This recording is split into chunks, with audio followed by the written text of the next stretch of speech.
Have you ever wondered how to pass on a heritage language to your kids, but without it feeling like, homework? Well, today, we're going to dive into a totally delightful book that seems to have cracked the code for making language learning genuinely fun. I mean, that's the big question, isn't it? It's something so many parents and educators face. You want to share the richness of a language like Yoruba, but let's be honest, flashcards and grammar drills can just suck the joy right out of it. So how do you capture a child's imagination? Well, this book might just be the answer.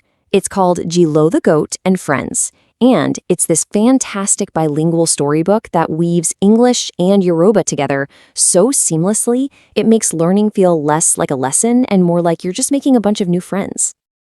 Okay, let's jump right in and meet the stars of the show. You'll see the real magic of this book starts with its super simple, repetitive structure, which is absolutely perfect for young learners. First up is Jilo herself. The book presents everything side by side, which is brilliant. On the left, my name is Jilo, I am a goat. And right beside it, the Yoruba translation, Oruko mi ni Jilo, Ewúrẹ ni mi. It's so direct, so clear, you can see why it's so incredibly effective. Next, we meet Lala the cat. And you're starting to see the pattern, right? Oruko mi ni Lala. The structure is exactly the same.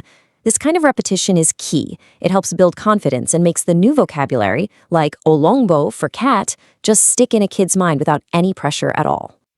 And here's TB the pig. Again, same sentence, new animal. By now, a child listening would already be anticipating the pattern, getting ready to learn the Yoruba word for pig, which is elede. It's kind of like a fun little game. And here comes Bama the duck, or Peppa in Yoruba. See how this little world is just expanding? With each new friend that's introduced, a child's vocabulary grows in this completely natural, story-driven way. And finally, we have Cuckoo the cockerel, or a cuckoo. So here's the really smart part. The book builds this whole friendly world first. Before we even get to conversations, we know who everybody is. And we've already learned 5 different animals and a core sentence structure without even really trying. So now that we've met the whole gang, let's see how the book moves from these simple introductions into the kinds of everyday conversations that truly make a language come alive. The characters start to actually interact. So here, Cuckoo sees Jilo and asks a simple, friendly question. Bawo ni, Jilo? Or, how are you, Jilo? It's a phrase any child can start using right away.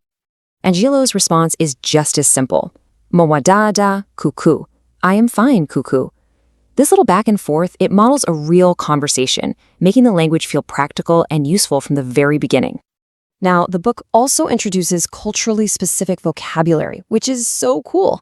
Take this word boju boju. It's the Yoruba term for the game we all know as hide and seek. So this isn't just about a direct translation. It's about sharing a real piece of culture.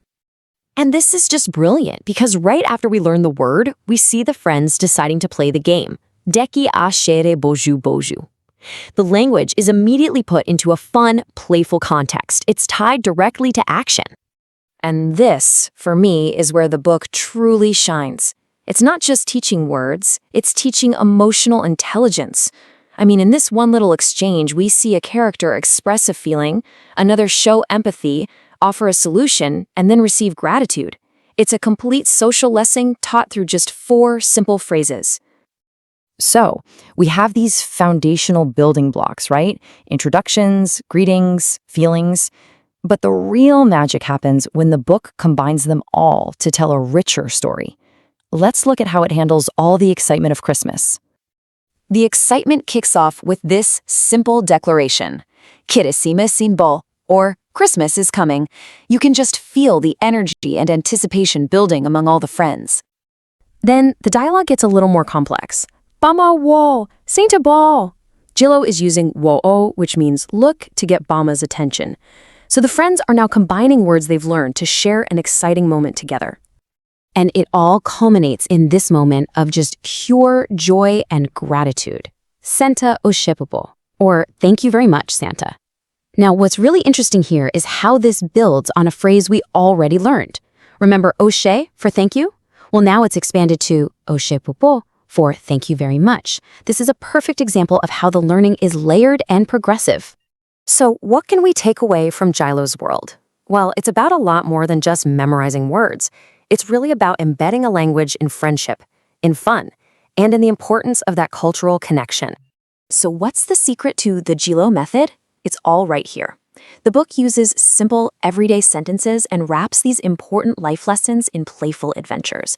It's absolutely packed with cultural richness, but I think the most important ingredient is that it just celebrates the joy of friendship, and that turns language learning into a shared, happy experience. And that really just leaves us with one final thought. Jilo the goat masterfully shows us the power of a good story to make learning feel effortless and really meaningful. It kind of makes you wonder, doesn't it? What stories will unlock the next language for your child?